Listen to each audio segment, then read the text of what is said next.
Today's show is sponsored by Spot from NetApp, the cloud automation platform that makes it easy to deliver continuously optimized infrastructure at the lowest possible cost. Spot helps customers get the most out of their cloud investments by automating cloud infrastructure to ensure performance, reduce complexity, and optimize cost. Their machine learning and automation scale to exactly meet application needs using the most efficient mix of instances and pricing models, eliminating the risks of over-provisioning and cloud waste. Best of all, their software works with leading cloud platforms, services, and tools so that you can simplify and automate your cloud infrastructure wherever your workloads and applications run and however you run them. Discover how leading companies, from cloud-native startups to global enterprises, are automating, simplifying, and optimizing their cloud infrastructure with Spot by NetApp. Check them out at spot.io/cloudcast, where you can find more information, quest a demo, or even start a free trial. That's spot.io/cloudcast. Cloudcast Media presents from the massive studios in Raleigh, North Carolina. This is the Cloudcast with Aaron Delp and Brian Gracely, bringing you the best of cloud computing from around the world. Good morning, good evening, wherever you are, and welcome back to the Cloudcast. We are coming to you live from the massive Cloudcast studios in Raleigh, North Carolina. Hope everybody is doing well as we continue to move through July, early part of July. And again, let's jump right into Cloud News of the Week. There's actually, a decent amount of things out there. And I want to touch on one thing before we really dive into Cloud News of the Week. On the last show, we talked about the AWS InfiniDash announcement. If you did listen to the entire show, you saw towards the end, we talked about that that's just sort of a hoax that had been floating around, a joke that had been floating around the interwebs for about a week or so. I think it's 15 minutes of fame is now sort of petering out. People are now focused on this new hack, which is big, and everybody's now a software supply chain expert. But apologize if we threw anybody by that one. I know there's some folks who felt like maybe they weren't in on the joke, they didn't heard about it, and they felt sort of bad, like they should have known what was going on. So we apologize if that threw anybody. We were just having some fun with it.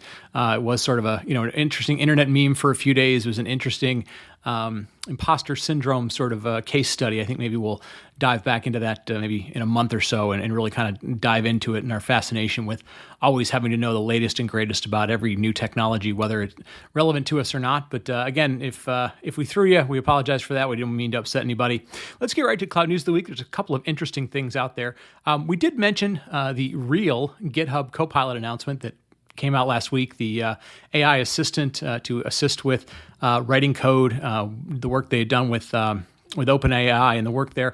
There's a nice write-up we'll put in the Cloud News of the Week, the notes, by somebody who spent some time with Copilot over the weekend, their experience with it, kind of how well it works with different languages, different development patterns, and so forth. So there's some nice stuff in there, some both praise as well as suggestions on how it can improve. So that's a nice sort of early preview for those who may have had a chance to take a look at it, or if you're sort of waiting to see if it's something you can get access to early beta. A couple of other things. I know we've talked in the past about the United States Department of Defense, what's called the JEDI contract. So the US DoD was trying to create a huge public cloud environment, or I shouldn't say public, cloud environment for themselves based on one of the major cloud providers. This was going on last year and the year before, huge bidding. It was supposed to be about $10 billion over 10 years. Originally was awarded to AWS, and then it was pulled back from AWS due to some complaints. There were some political overtones potentially there. Then at some point it was awarded to Azure, and now the DoD has canceled that contract. Apparently too much kind of back and forth, too much, bad blood, if you will, maybe. And they're going to issue a new multi-cloud contract. So same sort of requirements, probably updated here a couple of years, with what's going on, but they've now decided that instead of having to put up with, all the pushback that goes on with government contracting around only one cloud, they're now going to spread this out over a couple of clouds. So interesting. You will probably get lots and lots of takes on how the U.S. government is embracing multi-cloud, and people will push back on that. But just something to keep an eye on in terms of if you are in the government DoD space, or if you're just kind of following along to see, where the big trends are going, since the U.S. DoD is one of the largest quote unquote customers or spenders in the world. And lastly, a couple of news and notes coming out of Intel. Pat Gelsinger, new CEO, former Intel, sort of hero engineer, come back as CEO, really making his mark here in the first 100 days. Couple of announcements. He is reorganizing, making some big reorganization. So I'm not going to go through the entire reorg. There's a link in the show notes. But one big point was the data center group has now been reorganized into the data center and AI group. So if you followed Pat's sort of initial big presentation of where he wanted to go with Intel, his vision for Intel, he's really reorganizing around those things, been doing that over the last 100 days or so, both in terms of partnerships, reorganization, bringing in some new people from outside of Intel to run some of these new areas. So interesting to watch where that's going. Obviously, Intel, a huge player in not only cloud, but also edge and lots of other computing types of devices. And then finally, Intel and Apple are going to be some of the first early customers working with TSMC on their new 3-nanometer chipset. So pretty interesting to see. Apparently, Intel is going to be getting a larger quantity allocated to them than for Apple. So really interesting to see where Intel's going, especially as a partner with folks like TSMC. They've got work going on in 3-nanometer, 5-nanometer, 7-nanometer, lots of different dates associated with that. But if you like to follow the hardware, the chipset world, another article around Intel that's worth taking a look at. I know there's a lot of disruption happening in that space, whether it's with ARM or with Intel or with companies like AWS and Apple building their own chipsets and so forth. So definitely something to keep an eye on if you are in that space, or if you just kind of want to follow, where the processor wars, where the processor innovation is happening. So with that, we're going to wrap up kind of a long cloud news of the week. We have a really interesting guest. We're going to talk about kind of not technology as much, but how to become more proficient at communicating in technology, communicating around STEM topics and so forth. So really excited to get after that right after the break. Today's show is sponsored by Datadog, a monitoring and analytics platform for cloud scale infrastructure and applications. Datadog provides dashboarding, alerting, application performance monitoring, and log management in one tightly integrated platform, so you can get end-to-end visibility quickly. Be proactive with your monitoring strategy and catch issues before your clients are impacted. Start managing the overall health of your environment with a free Datadog trial. Go to datadog.com/cloudcast for the free trial. That's datadog.com/cloudcast. Today's show is sponsored by Okta, the leading independent identity solution. Okta provides best-in-class authorization so your customers and workforce can safely access what they need most right when they need it from anywhere. Organizations around the world trust Okta's Identity Cloud to sign in, authorize, and manage users, whether it's employees, contractors, partners, or customers. And with Okta's developer tools, you'll never have to build authentication again. Our customizable code blocks are flexible and future-proof with easy-to-use APIs and SDKs, so you can do less coding and more shipping. Okta is dedicated to building the most reliable, neutral identity platform because it means protecting more than a login. Identity is protecting people, their ideas, their work, their brilliance. It's protecting your future with confidence. Learn more at okta.com. That's OKTA.com. And we're back. And, Aaron, we get into the middle of the year, and not only do folks start to go on vacations, but they have a little more time to ponder some things. And this is the time of the year when we like to dive into some things that really, I think, maybe more than just purely, feeding their brains with technology helps them think a little bit, helps them think about where they want to go next and kind of improve themselves. So excited about today's show, man. Yeah, absolutely. And something else too, and we've talked about it once or twice on the show before, but we tend to usually around the end of the year and around the middle of the year, we kind of step back and kind of pause a little bit and kind of figure out where do we want to go for the next couple months with the show. And it's always nice to this is one of those we step back and kind of go, okay, let's step outside of tech for just a second as well. Yeah. So very excited to have a new friend of the show, Neil Thompson. Welcome to the show. We're excited to kind of dive in, founder and creator of Teach the Geeks to Speak. And we're excited to talk to you today about how to make sure that all of us techies can communicate as best we can. So welcome to the show. Great to have you on. Thanks for having me. We're gonna talk about something. If anybody's been listening to the show recently, we've been asking a lot of the guests, some founders and other things like what are some skills or what are some lessons they learned, and over we keep hearing, boy, I wish I had been better at communicating, right? New communicating ideas, communicating to help people change, and this is really your specialty. But before we dive into that, give us a little bit of your background and kind of what got you focused in this space. I got focused in this space out of necessity. Yeah. I was working as an engineer in medical devices, and I thought that was going to be my job just as an engineer, but I was informed a few months after starting that I was going to be a project lead. And what that meant is the company that I was working for was too cheap to hire project managers, so they pushed that responsibility on the engineers. So one of the responsibilities I had was giving project updates in front of senior management on a monthly basis. And we're talking CEO, CMO, VP of R&D, all those people with corner offices. And those first few presentations that I did were absolutely horrendous. I did not know that it was possible to sweat out of all those orifices in my body. It was pretty gross. The dry cleaning bills were ridiculous. But I knew I had to get better at it over time because, as I mentioned, those first few presentations were really bad. I also noticed that a lot of the other engineers weren't all that much better at it than I was. And I think the common denominator for all of us is we have all this technical expertise, but we weren't the best at disseminating it in front of people that were outside our areas of expertise. So oftentimes, at least for me, I'd get questions after the presentation that I thought I had answered during the presentation, but because I didn't put it in such a way that these people could understand, I was getting these questions. So essentially, I wasted my time in putting the presentation together. I wasted their time. It's just a waste of time altogether. So I got a lot better at it over time because, frankly, I didn't want to look like a fool every time I had to present in front of these people. And as I mentioned, the CEO was in the audience.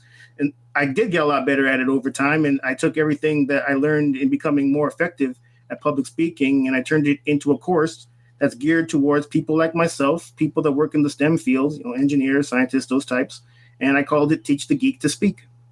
That's nice. Great. That's great. Yeah. I'll share a little story before Aaron jumps in. One of my first jobs, I had to do same thing as you did, except it was a little tiny audience. It wasn't anybody famous, no C-level people.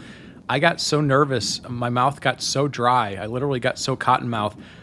I could feel my body tensing up. I'm not going to be able to get words out. And I literally had to walk out of the room, go find water somewhere. And the audience had to be sitting there going, what happened to this guy? Did he die off? So yeah, what you experienced is totally, I can totally relate to it. I'm excited to talk to you more about this.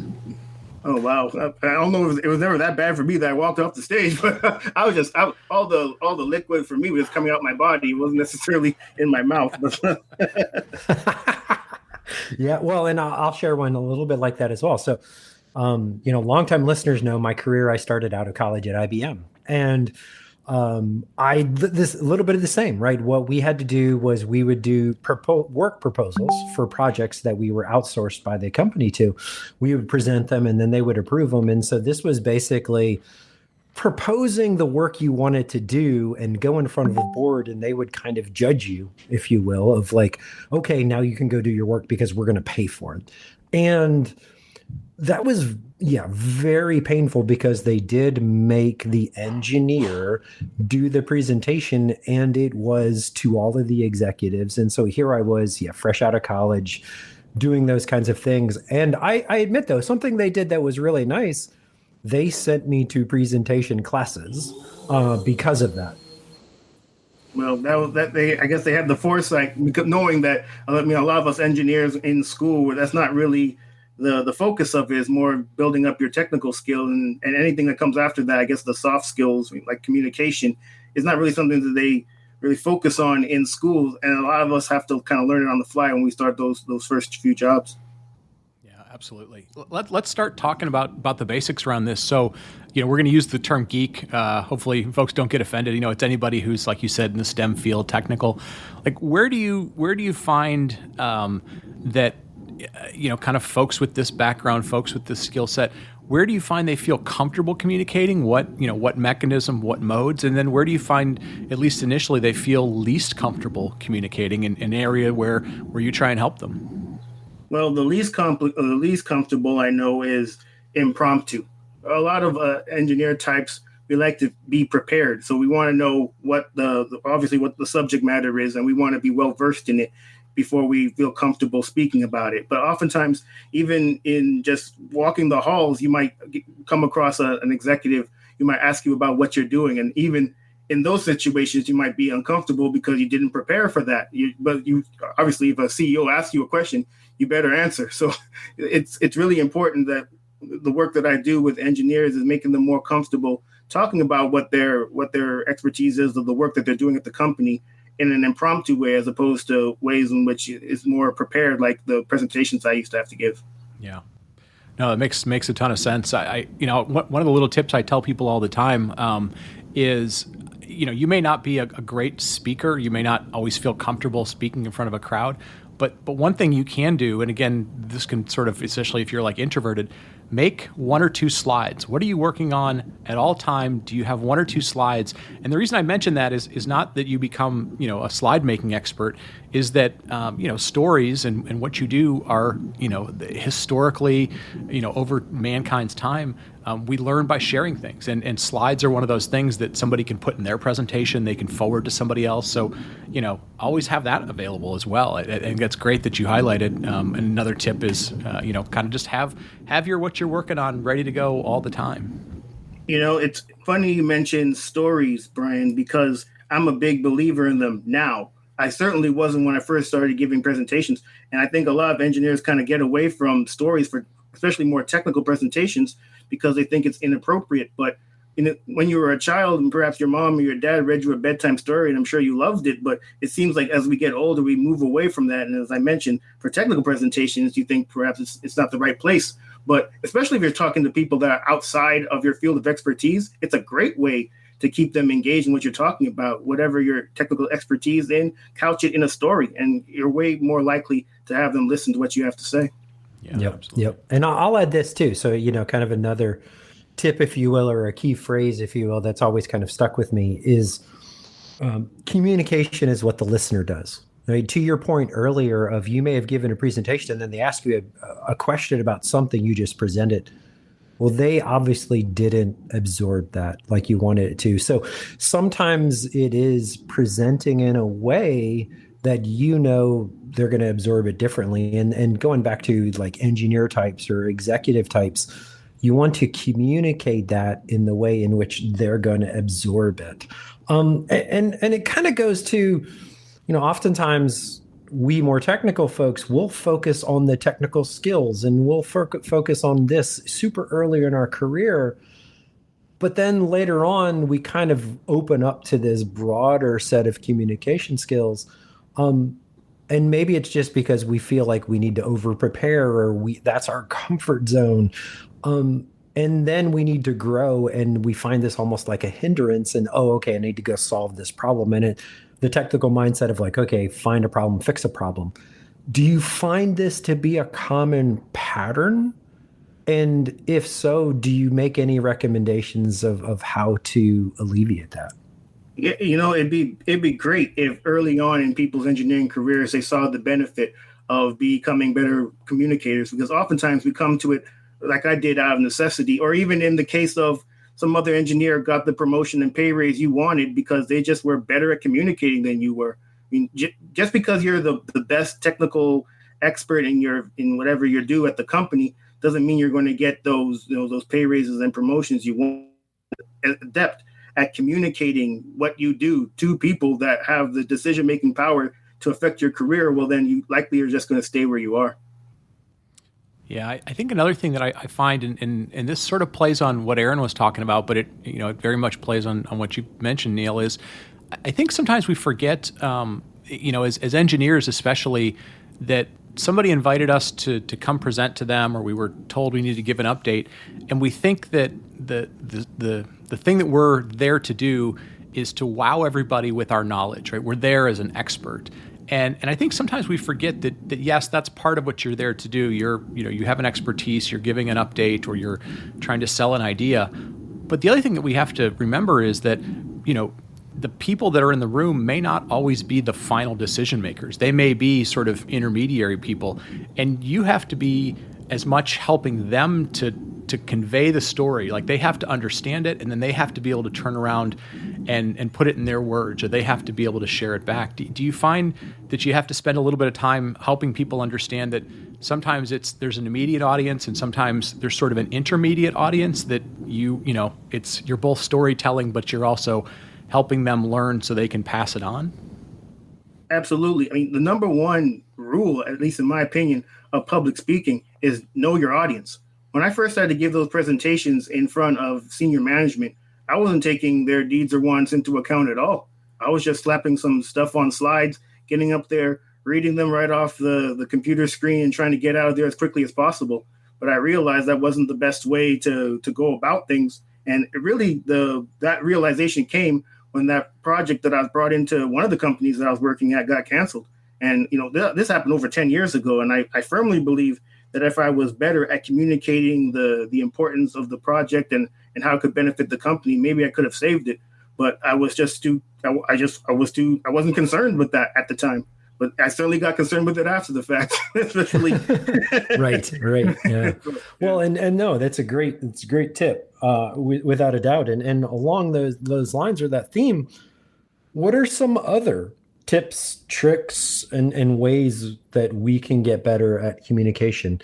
And also, I'll add this, because we have been primarily about speaking. What about other modes of communication, right? Like there is written, there's oral, there's storytelling, there's influence. Like, tell us a little bit about how you consider the mode as well as the audience. Well, I think in any of those modes that you mentioned, knowing your audience is key. You're not going to write the same way for the CEO than you're going to write for a fellow engineer. The engineer is likely going to know the technical jargon that you all use on a daily basis, so you can include that in any of your communications. But with the CEO, he may not know, or she may not know those technical jargon. So it's in that instance, perhaps it's best to use analogies that they would understand to explain what you're trying to get across. So they actually, take in whatever whatever you're trying to convey. A tip that I have in becoming more effective in communication, specifically when it comes to making presentations, is sticking to time. There's been so many meetings and conferences that I've attended where there was an allotted time and people just didn't pay attention to it. Say they were given 15 minutes, they go over, and when you go over, you then throw off the agenda. When you're in a meeting at work and you're presenting, you want to stay within time because time's money, and then people are busy. So you don't want the meeting to go over, because then if that happens, then that's taking time away from the more, revenue generating activities that you're doing for the company. So my tip when it comes to keeping the time is, especially if you're giving presentations, is to practice your presentation so that you finish a little before. So let's say you have 15 minutes, practice so that you finish in 14 minutes. Because if there's any sort of ad-libbing that you're doing during the actual presentation, you have a minute buffer to play with. Yeah, I'll throw out a tip, just kind of building on that. I think you also, again, some of these things keep coming back to the same thing. You mentioned knowing your audience. I find, like, if I'm presenting to engineers, they tend to, number one, they tend to more or less show up on time. They don't care a whole lot about, doing introductions, and people kind of know each other. And so, to your point, like, you may have a 15-minute slot and you could do 14 minutes. But if, for example, you have to present to like an executive staff, it's not unusual that, number one, folks will show up 5 minutes late, 8 minutes late. So you kind of have to go, okay, I know we're not going to get the full amount of time. People will show up late, and we'll kind of, we'll wait until somebody shows up. The other thing is, a lot of times people will build a presentation and they'll say, well, I'm going to kind of build up to what I'm getting to. And that works great for certain audiences, but there's plenty of times I've seen where you'll talk to an executive staff and you're literally not getting past that first slide. And so, knowing that audience of, like, this one might not get past the first thing, put your best foot forward. Like, don't wait till the end. Put the best one. You got it. And again, that doesn't work for every audience, but you got to know, like you said, you got to know, what are they going to give? What are they going to take? Where are they going to stop you? And plan for those things and prepare for them. Well, and I'll add a little bit onto that as well. I've presented to many high-level execs before, and There'll be times it's you get a half-hour slot originally, and then the day of, they're like, oh, it's down to 15 minutes, and then they're 5 minutes late, and they have to go 5 minutes early to their next meeting. And yeah, sometimes you've prepared a whole bunch of slides, and you won't even get to the slides, more or less the first slide. And so, I would add the bluff, the bottom line up front kind of thing. If you have 1 minute or 2 minutes or 5 minutes, especially with executives, get to that immediate point and put it in a more business. A lot of us, again, techies, we want to put it in a technical standpoint of like, hey, we want to do this because it's a superior technology or something like that. They don't think like that. All they think about is in business terms and how is this going to affect the business? How am I going to save money? How am I going to go faster? And having that succinct, almost like 1 to 2 sentence summary in case you never even get to the presentation, I found helpful as well. Yeah, absolutely. I agree with both of you. So one tactic that I used to great effect when I was putting my presentations together, once I realized the importance of them anyway, was when it comes to the executives anyway, oftentimes they're really busy, so you're not going to be able to get a meeting with them. But if you go to their admins and you ask them, well, what kind of I'm giving a presentation on a project update. What type of information do they want to learn about for them to pay attention to the presentation? And oftentimes these admins will know because they're the right-hand person to this executive, so they know them really well. So to make sure that you have that information at the ready when it comes to the presentation has been really helpful to me and certainly can be to others. Yeah, no. Yep. If at this point in your career you haven't learned that the executive admins hold the keys to the castle, that's as an important a lesson as you can probably learn. They know the schedules, they know what they like, they know what they don't like. Hey, Neil, let me ask you a question. Aaron and I, we'll have people from time to time tell us like, hey, you guys are pretty good at this interview stuff, and we have to remind people like, look, we've done this for 10 years. Like it's taken us 500 reps. It's taken us a lot of hours. What are some ways that you find that people can get practice, right? Anything we do, you need some practice to get good. You need some feedback. You need to fail a little bit. Like, what have you found some ways to help people? And then, as they're going along, like, what are some ways to measure if you're getting any better? Like, is there, do you think of, being better as something you can measure, or is it just a feeling? Give us a sense of how do you think about those things? Oh, sure. So for a number of years, I was a member of Toastmasters. And so for those of you that don't know what that is, it's an international organization whose main goal is to help people improve in their public speaking. They have chapters all over the world. And no matter where I was living at the time, I joined a Toastmasters group. It's an excellent forum to practice your public speaking and to get feedback from others.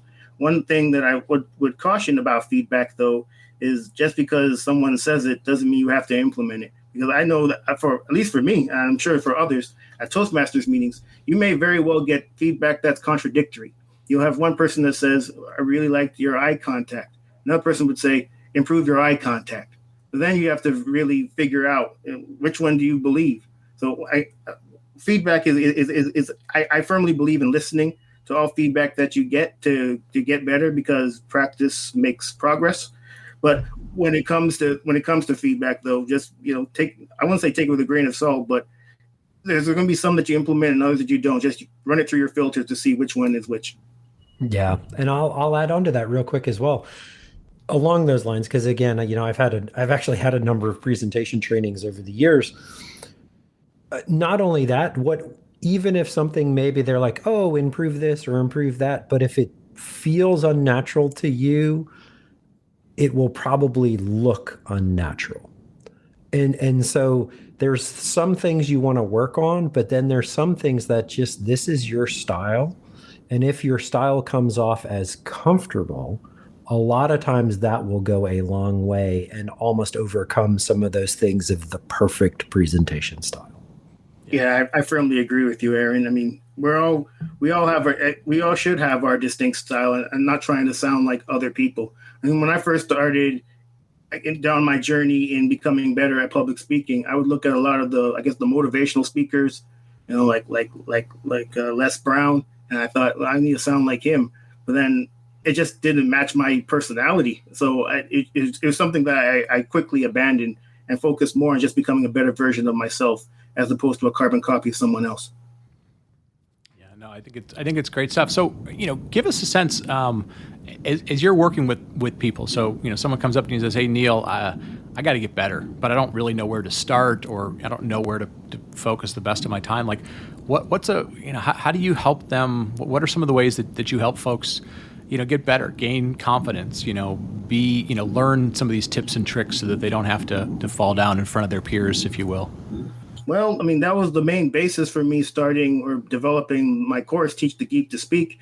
I mean, I geared it towards people like me. I mean, I from the struggles that I had as an engineer in communicating, especially with non-engineers and more specifically, decision makers. So there's that. But then I got earlier this year, I came to the revelation that perhaps just one-off course wasn't enough. So I'm currently developing a membership which will offer ongoing support to people who see the benefit in improving their communication skills, their presentation skills.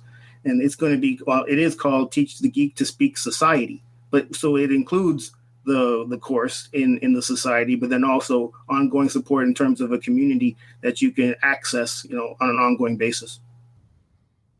Yeah, no, that's great. I mean, it's good. I think more and more as Aaron and I, learn about ways that people are learning these days. When we got started, a lot of it was, what was nearby to you, what was, you get access to physical equipment if you were trying to learn technology, and sometimes it was, the people and the personalities around you. It's awesome nowadays that we're able to create these online communities, that we have things like YouTube, that we, it's easy to get access and use like the video on your phone and be able to, video yourself, record yourself. Before that was, thousands of dollars. So yeah, it's awesome to see, people building upon the flexibility of tools, whether it's cloud tools or mobile tools and so forth. And no, that's awesome. Give us, before we wrap up, just kind of give us a story. What have you found, as you work with people, or even just your own journey, like, how do you kind of measure yourself in terms of from that first one you gave where you were, sweating through your shirt and you were normal, freaking out to kind of, you felt like you got a little better to maybe where you are today? Like, give folks some sense of, like what might their journey look like, or, how do they know if they're getting better, or how do you help them get better? Well, less sweating certainly helps. So that's one thing. I'm not sweating through my shirts all the way anymore. Although I will say that nervousness never goes away when you do public speaking. But I see that as a form of you just caring about what you're talking about and caring that the people actually get what you're saying. That's what I see nervousness as. So yeah, I don't see it as something to be avoided. But when it comes to just the journey of getting better, it's just becoming more comfortable doing it. When you first started, it's gonna be uncomfortable, and that's okay. It can only get up from there, but that only happens when you practice. So I mentioned Toastmasters being an excellent way. This new society that I'm building up could be an excellent way as well. It's just sticking with it, and just like in anything in life, I mean, you can read all the books or listen to all the podcasts about public speaking all you want, but until you actually do it and over and over again, you're not going to get better at it. Yeah. Well, and I think you highlighted a really important thing for people to remember is that, number one, you have to be willing to get some feedback from people. However you go about doing it, put a video online, ask your friends, even stand in front of a mirror. But, like you said, you also have to, kind of figure out, how do I sort through feedback that I think is trying to help me, and then feedback that I can ignore, because everybody's going to have opinions. You need to learn how to sometimes build up a tough skin and ignore some stuff, as well as go, hey, like you said, that's not going to be right for my personality, right? I need to fit my thing. So I think that's really, really important too. Another big takeaway to have. Absolutely. Well, good. I think we're gonna wrap up. We could obviously dive into a ton of things, but the nice thing is we put some things in the show notes. You've got a lot of tips and tricks on YouTube, out on your homepage, as well as a podcast that you host as well. So, this is great. You came to us and you said, hey, look, I really help folks in all, sort of dimensions of STEM. Obviously, we've got engineers, but, I know we've got folks that are in marketing, that are in finance, that are in leadership positions. I think, what you're talking about is important kind of regardless of what role you're in. So we're really appreciative that you came on and gave us some insight, and folks, go check out the stuff that Neil's been working on. It's very, very interesting. And again, anytime it's based on, real life living with this stuff and then trying to figure out a system to make it better, it's, it always comes from a good place. So, Neil, we're going to wrap up with that. Any last thoughts, just ways for folks to engage with you, or, kind of the best way for folks to pick your brain? Oh, yeah, sure. So you can go to teachthegeek.com. If you care to check out the podcast, it's youtube.teachthegeek.com. And again, when it comes to public speaking or anything in life, practice makes progress. Excellent. Well, we will have all those things in the show notes for folks as you're following up on this. Neil, again, thank you so much for the time. Aaron, it's been great to kind of, pick his brain, share some stories. Hopefully, this helps some folks. And again, as we always say, if you have questions, if you got comments, if there's things that we can help you with, show@thecloudcast.net. Great place to give feedback.